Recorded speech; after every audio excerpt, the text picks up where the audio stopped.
आचार्य एक लाभ। आज मैं आपको यात्रा रेखा के बारे में चर्चा करूंगा। कहाँ पर ऐसा रेखा होता है कि आदमी यात्रा करता है यानी विदेश जाता है, जिसको आप यात्रा नहीं कहकर विदेश रेखा के बारे में, यानी आज मैं आपको विदेश जाने वाला रेखा के बारे में चर्चा करूंगा। अगर इंसान किस रेखा से विदेश जाने के योग बनता है। ये चंद्रमा पर्वत है, ये चंद्र पर्वत है, मणिवंश से ऊपर चंद्र पर्वत यानी भाग रेखा के बगल में ये चंद्र पर्वत है। अगर इस चंद्रमा पर्वत पर आपको इस तरह का रेखा बनता हो, इस तरह का रेखा बनता हो, आड़ी जैसे रेखा,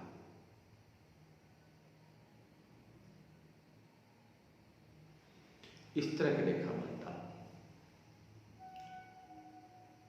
इस तरह की रेखा अगर चंद्रमा पर्वत पर बन रहा है, जितना रेखा ताकतवर होगा उतना ही ताकतवर जातक का यात्रा होगा, यानी इतना ही जातक विदेश यात्रा करेगा।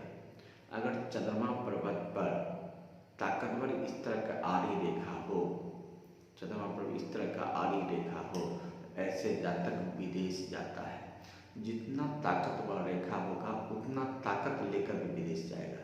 ऐसे जातक इतना बड़ा लंबा विदेश यात्रा करेगा, यानी लंबी यात्रा करेंगे और वहाँ विदेश यात्रा कर पाएंगे। जब इस तरह का चंद्रमा पर कई रेखा बनता है, इस तरह का आड़ी रेखा, तो जातक विदेश यात्रा करता है। इसमें कुछ और बात भी है। अगर इस तरह की रेखा चंद्रमा पर्वत पर है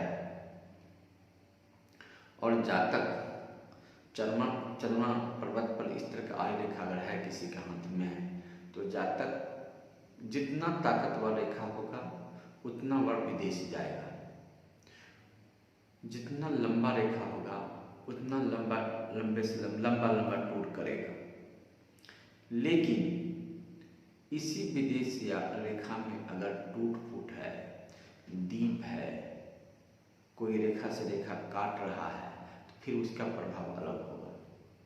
यानी अगर किसी विदेश यात्रा में यानी इस तरह का रेखा में कोई दीप युक्त है, चावल जैसे कण बना हुआ है, तो वह उस समय में शुभ यात्रा नहीं माना जाएगा। यानी वह यात्रा में कुछ न कुछ टूट जाएगा, कुछ न कुछ दुर्घटना होने का सूचना होगा। अगर इसी तरह रेखा में कोई गुना चिन्ह है, क्रॉस चिन्ह है, यानी उस रेखा को काट फूट भी कर रहा है, तो वो भी शुभ नहीं है, अच्छा नहीं है।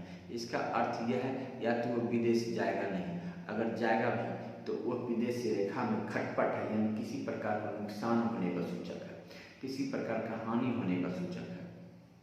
इसलिए इस रेखा को हमेशा शुद्ध होना चाहिए। एक लाइन में खींचा हुआ रेखा हो, एक लाइन में रेखा खींचा हुआ हो, यानी दोष मुक्त हो, किसी प्रकार का इसमें दोष नहीं हो, न दीप हो, न क्रॉस हो, न गुना चिन्ह हो, न कोई किसी प्रकार का काला धब्बा हो, या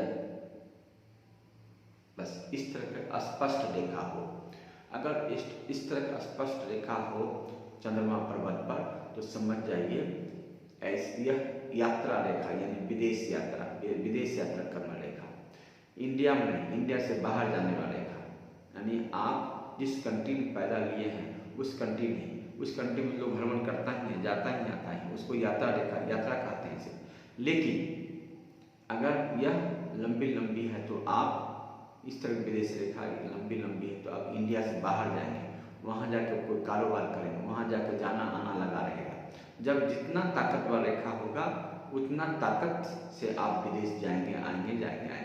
लेकिन मैंने अभी आपको बताया है इस रेखा पर किसी प्रकार का टूट फूट नहीं होना चाहिए, न किसी प्रकार का दीप होना चाहिए, न किसी प्रकार का धब्बा होना चाहिए।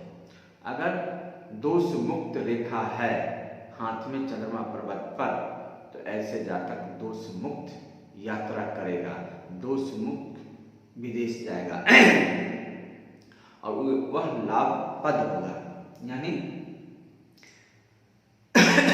सभी प्रकार का लाभ प्राप्त करेगा। यात्रा रेखा वह लाभ के लिए यात्रा होगा, धन के लिए होगा, सुखद, सुख के लिए होगा, सुखद यात्रा होगा। लेकिन दोषपूर्ण रेखा होगा तो समझ जाइए दोषपूर्ण यात्रा होगा। ठीक है, तो आज मैंने आपको चंद्रमा पर्वत पर यात्रा रेखा के बारे में चर्चा किया। आगे और सभी बहुत सा रेखा है, मैं चर्चा करूँगा। आज के लिए नमस्कार।